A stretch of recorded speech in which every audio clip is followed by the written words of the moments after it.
Now today I am going to begin second lecture on chapter 15. Chapter 15 is refraction of light at the plane interface. So today we will cover these three topics: reversibility of light, refraction through parallel multiple media, and refraction real and apparent depth. So see the first topic, reversibility of light. Suppose here ray of light is moving from medium 1 to the medium 2. You can see from the diagram that this is the blue one is the incident ray. Blue one is the incident ray. It is clear. You can see here. It is falling obliquely on this interface which is separating to these two medium. And after refraction it bend towards the normal. ये normal की ओर bend कर रही है। Diagram से दिखाई दे रहा कि R की वैल्यू I की वैल्यू से कम होगी।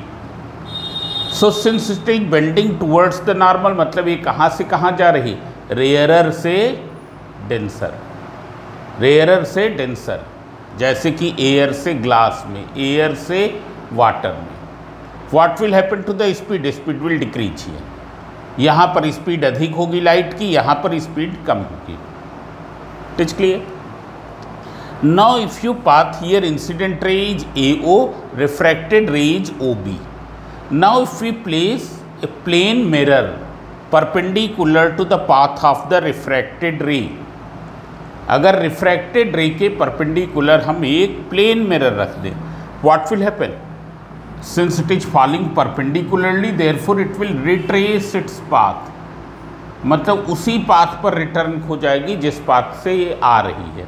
मीन्स OB ऐसे प्लेन मिरर पर पड़ रहा, now it will B return back into BO.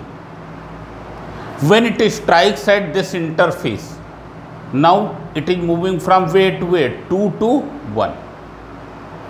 We will find that this will become now refracted ray. After refraction it will go towards OA, it will go along OA.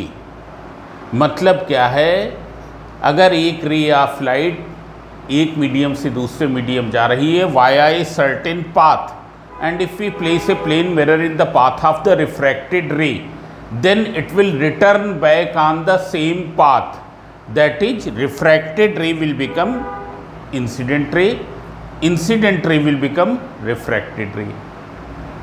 R क्या हो जाएगा, angle of incidence, अब I क्या हो जाएगा, angle of refraction.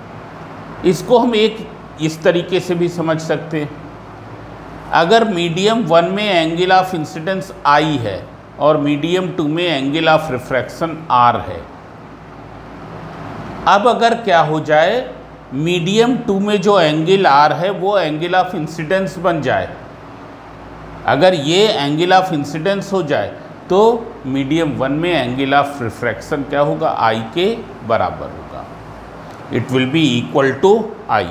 Now if you apply the Snell's law, when ray of light is moving from medium 1 to medium 2, when it is moving from medium 1 to medium 2, if you apply the Snell's law, 1 mu 2, 1 mu 2, it will be sin I, sin of angle of incidence upon sin of angle of refraction. Now when it is moving from 2 to 1, 2 से 1, after getting reflection from here, if it is moving from 2 to 1, if you write this 2 mu 1, it will be sin R upon sin I. It's clear. You can see both are reciprocal. Right hand side एक दूसरे की क्या है, उल्टी हैं. It's clear. If you find out the multiplication product of these two, 1 mu 2 into 2 mu 1, 1 mu 2 क्या है, sin I upon sin R. ये क्या है, sin R upon sin I. If you cancel this will be cancelled, sine R क्या हो जाएगा, sign are से cancel, क्या आ जाएगी वैल्यू 1, मतलब 1 म्यू 2 कितना हो जाएगा, 1 mu 2 into 2 mu 1 equals to 1, it is equals to 1. Now if you write 1 mu 2, so now 1 mu 2 will be equal to 1 upon 2 mu 1, 1 upon 2 mu 1, मतलब हमको दिमाग में बैठा लेना है कि 1 म्यू 2 2 म्यू 1 का रेसिप्रोकल है, 1 म्यू 2 2 म्यू 1 का रेसिप्रोकल है। जैसे कि अब यहाँ पर अगर हम देखें ए म्यू जी सबको मालूम है कितना है, a mu g 3/2, what will be g mu a, what will be g mu a, so g mu a will be equal to a mu g का रेसिप्रोकल, रेसिप्रोकल मतलब इसको इन्वर्ट कर दे, 2/, it will be 2/3. Similarly you can see here, if you see a mu w, a mu w, it is equal to 4/3. What will be w mu a? It will be 3/4. It is clear. Now see here, one more thing we will remember which already I have told, but once again revising. अगर angle of medium 1 में angle of incidence आई है और उसके corresponding medium 2 में angle of refraction are है, तो अगर medium 2 में आर क्या है, एंगल ऑफ इंसिडेंस बन जाए, तो मीडियम 1 में उसके करस्पॉन्डिंग एंगल ऑफ रिफ्रैक्शन क्या होगा, आई होगा। ये हम दिमाग में बैठा के चलें। It is clear.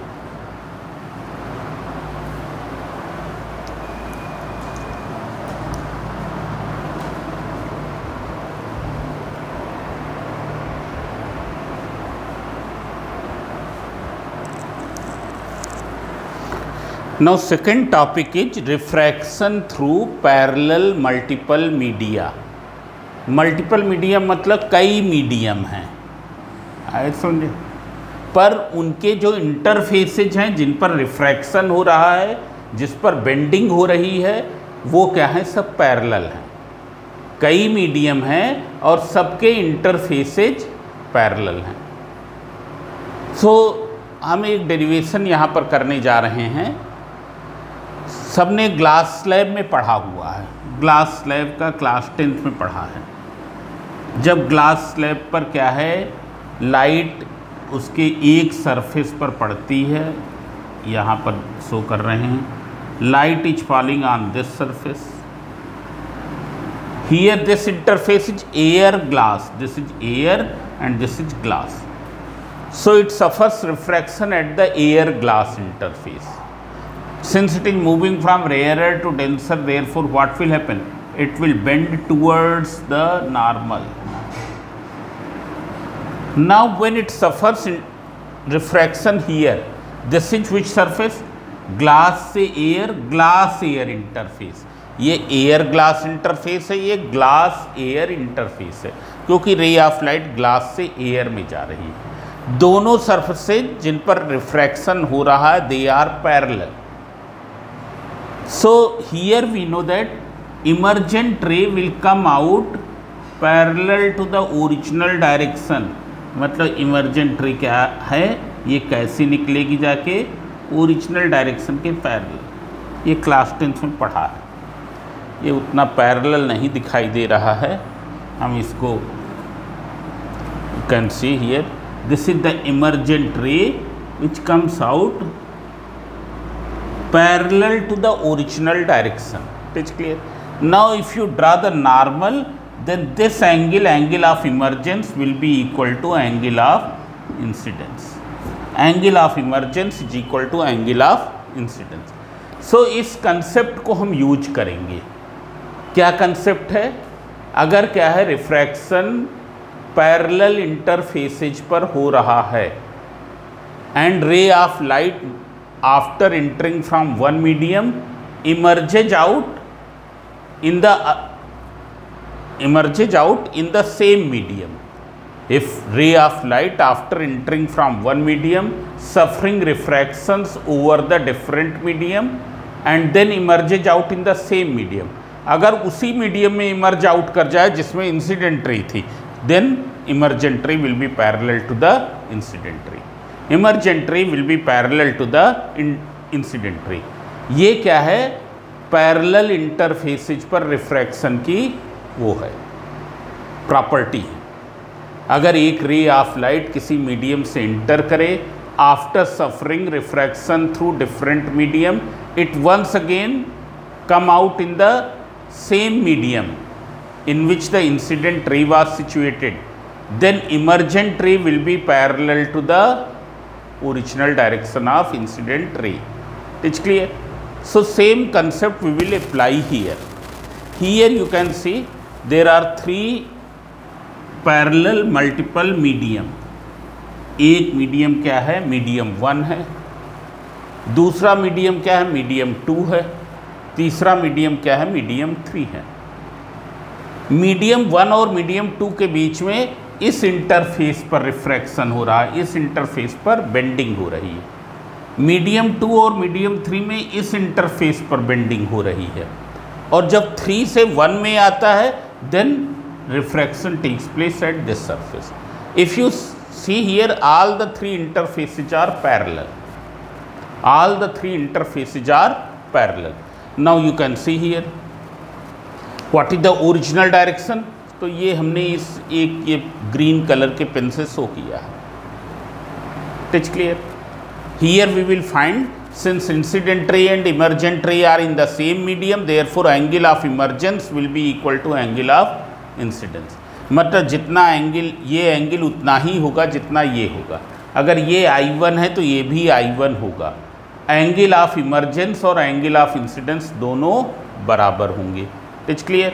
So this we will remember कि अगर एक रे ऑफ लाइट किसी मीडियम से इंटर करे after passing through different medium, if it comes out in the same medium and refraction is occurring over the parallel interfaces. ये condition है. Refraction क्या होना चाहिए? पैरेलल इंटरफेसेज पर होना चाहिए. Then angle of emergence will be equal to angle of incidence. Emergent ray will come out parallel to original direction. अब यहाँ पर हम देख सकते हैं स्नेल्स लॉ को अप्लाई करें. When ray of light is moving from medium 1 to the medium 2, medium 1 से मीडियम 2 में जब जा रही हैं, क्या एंगल ऑफ इंसिडेंस है? I1. एंगल ऑफ रिफ्रैक्शन क्या है? R1. So what will be 1 mu 2 जब 1 से 2 में जा रही है. So you can see here 1 से 2 में जा रही है. 1 mu 2 will be equal to sine I1 upon sine R1.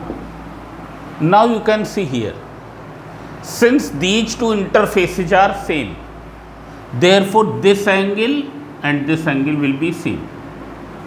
क्योंकि ये इंटरफेसेज सेम है तो इन पर जो ये इंटरफेसेज पैरेलल हैं तो इन पर जो नॉर्मल होंगे दे विल आल्सो भी parallel.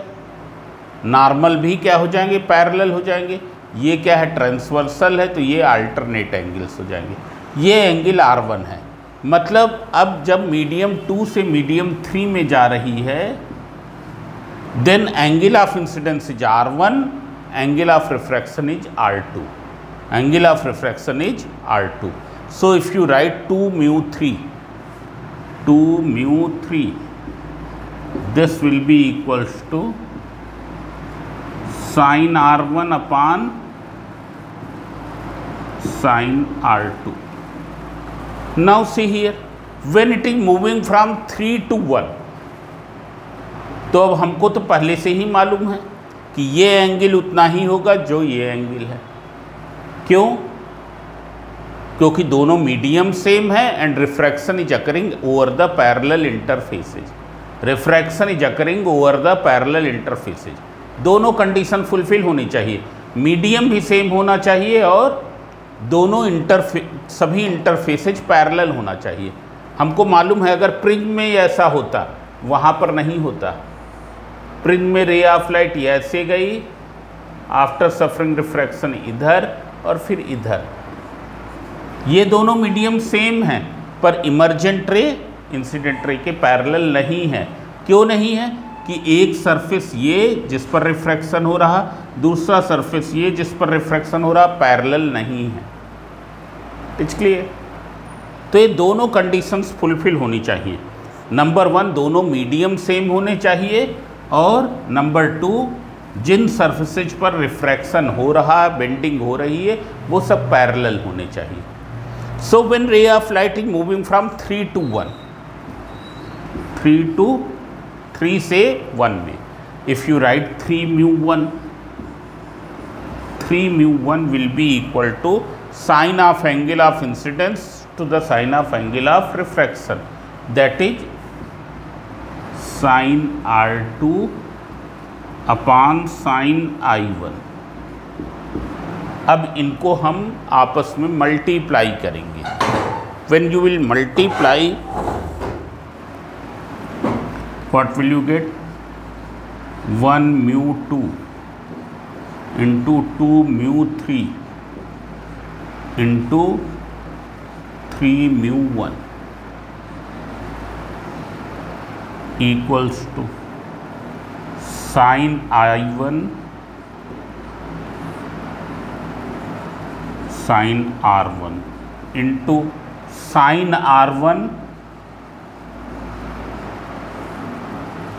into sin R2 multiplied by, you can see, sin R2 upon sign I1। अब अगर हम देखें सभी टर्म्स कैंसिल हो जाएंगे। कैसे कैंसिल हो जाएंगे देख लें। यहाँ पर ये साइन I1 है, ये साइन I1 कैंसिल हुआ। यहाँ ये साइन R1 है, ये साइन R1 कैंसिल। यहाँ ये साइन R2 है, ये साइन R2 कैंसिल। क्या आ जाएगा? It will be equal to 1। means 1μ2 into 2μ3 into 3μ1 equals to 1। It's clear? Now if you write 2μ3, तो 2μ3 क्या हो गया? 1 divided by 1μ2, इसको डिनोमिनेटर में लिख लिया और इसको into 3μ1। अब सब लोग देख लें यहाँ पर, अगर हम देखें तो ये क्या हो जाएगा? 1/3μ1, जो प्रिंसिपल ऑफ रिवर्सिबिलिटी अभी अप्लाई किया है, 1/3μ1 it is equal to 1μ3, it is equal to 1μ3। It is clear? 1/3μ1 equals to 1μ3। So when you will write here 1/3μ1 की जगह पर हमने क्या लिख दिया? 1μ3। डिनोमिनेटर में क्या बच गया? 1μ2। ये ऑलरेडी हम लोगों ने पढ़ा हुआ है फर्स्ट लेक्चर में। Now you can see here I am rewriting it here in this side. इस साइड में इसको लिख रहे हैं। सो if you see here you will find that 2μ3 equals to 1μ3 upon 1μ2। हमने फर्स्ट लेक्चर में बताया था 2μ3 क्या है? It is equal to μ3 upon μ2, μ3 upon μ2, 2μ3 ये। अगर हम WμG लिखें, WμG, W for water, G for glass, Wμ3 will be equal to what? Mu G upon mu W, mu G upon mu W. इस तरफ वाला मीडियम दोनों में same है, हमने एयर ले लिया तो ये क्या हो जाएगा, ए म्यू जी कितना होता 3/2, ए म्यू डब्ल्यू कितना होता 4/3। When you will simplify it will come out 9/8। So we will remember in this form as well as in the product form. This will be equal to 1. In the product form also we will remember this thing. Equals to 1. And its derivation is very important. Its derivation is specifically mentioned in the syllabus. Derivation के लिए लिखा है 1 mu 2 into 2 mu 3 into 3 mu 1 equals to 1। इसको दूसरी तरीके से हमने क्या लिख दिया 2 mu 3 equals to 1 mu 3 upon 1 mu 2। 1 कोई मीडियम ले लें, एयर ले लें, कुछ भी ले लें। It's clear? So this now I am going to begin third topic which is the real and apparent depth.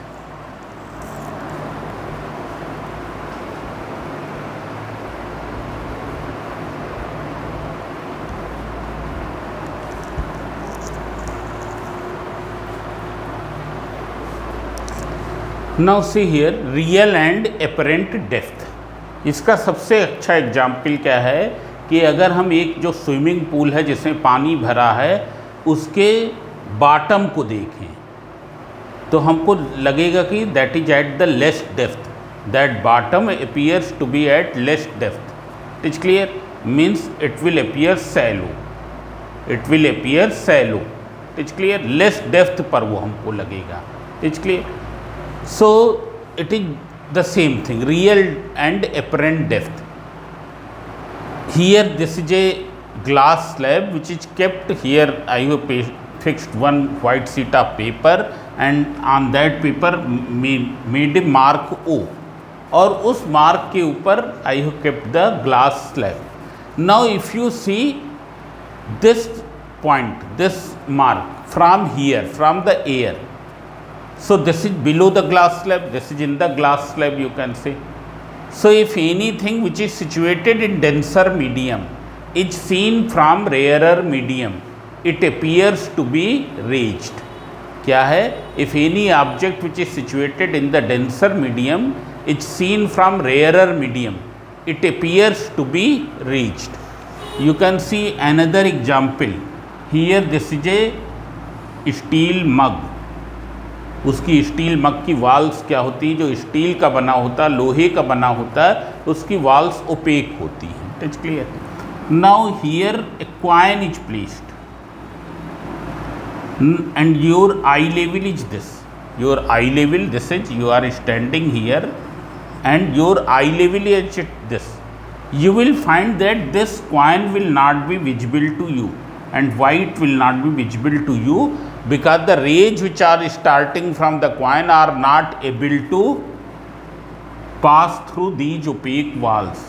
ये इस opaque wall से पास होके यहाँ नहीं पहुँच पाएंगे, तो ये तुमको क्या है, कॉइन दिखाई नहीं देगा। It's clear? कॉइन नहीं दिखाई देगा। But now if you ask to your friend to pour some water in this, then we will find that the image of the coin forms here above to it. coin की image उसके ऊपर बन जाएगी।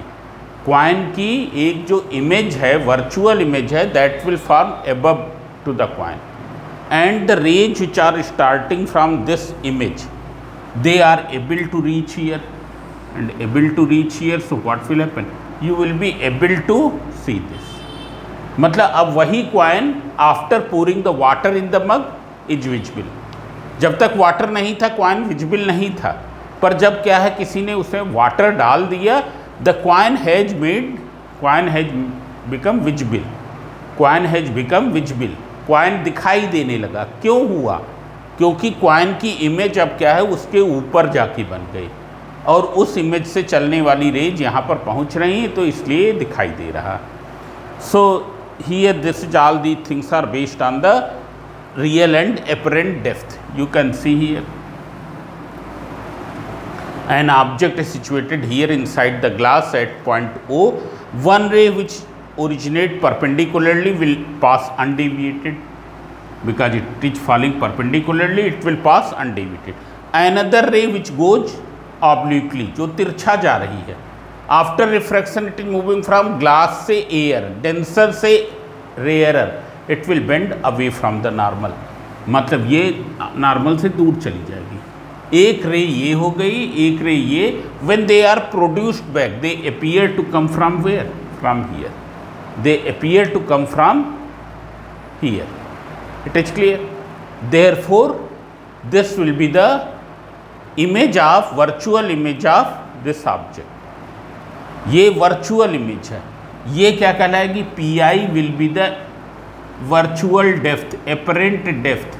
PI को क्या कहेंगे? apparent depth. And what will be the real depth? Real depth will be equal to PO. Real depth of the mark is PO. It's clear. Now there is one formula, refractive index of denser medium. जैसे यहाँ पर denser medium क्या है? Glass है. उसका refractive index कितना हो जाएगा? It will be equal to real depth upon apparent depth. Derivation of these formulae are not in your course. Apparent depth,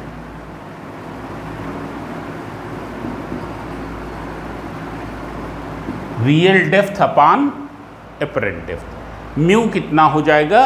real depth upon apparent depth. It's clear. Mu क्या है?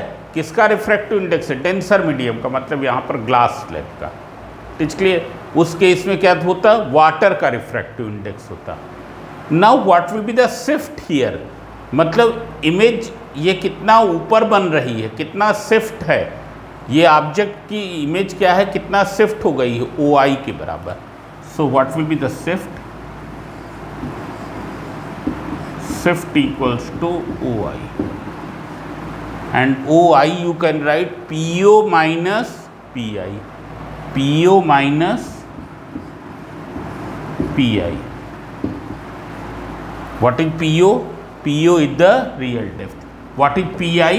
PI is the apparent depth. Here mu equals to real depth upon apparent depth means PO upon PI. PO upon PI. अब हमने क्या कर लिया? PO को common ले लिया. So 1 minus PI upon PO.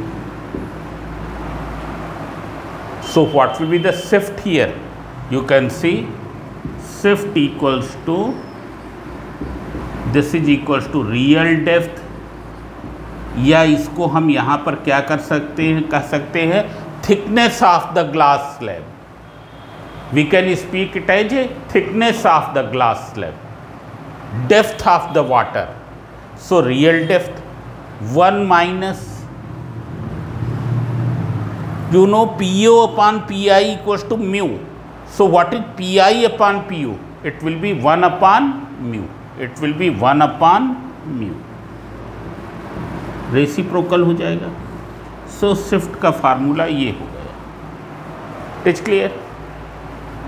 अब एक चीज सब लोग और देख लें. If mu is more than 1 upon mu will be less, और 1 अपॉन म्यू लेस होगा. सो 1 से अगर हम लेस सब्ट्रैक्ट करेंगे then this bracket will become more. It's clear. Shift is proportional to this bracket. Therefore shift will also be more. So do you remember, अगर mu की value अधिक है shift is more, mu is less shift is less. Means shift किसके proportional हो गई? Mu के. Directly proportional नहीं है पर प्रोपोर्शनल है. म्यू अगर अधिक है shift will be more. Mu is less shift will be less. अब इसका एक सबसे अच्छा एग्जाम्पल है. हम इसकी जगह पर क्या करते, एक बीकर ले लेते, उसमें क्या है वाटर फिल कर देते। किसका mu is more, glass slab का म्यू मोर है, तो ग्लास स्लैब में स्विफ्ट अधिक होगी, जबकि उतना ही अगर हम डेप्थ में वाटर ले shift will be less. So this is all about for today. Now in the third lecture we will begin critical angle and total internal reflection.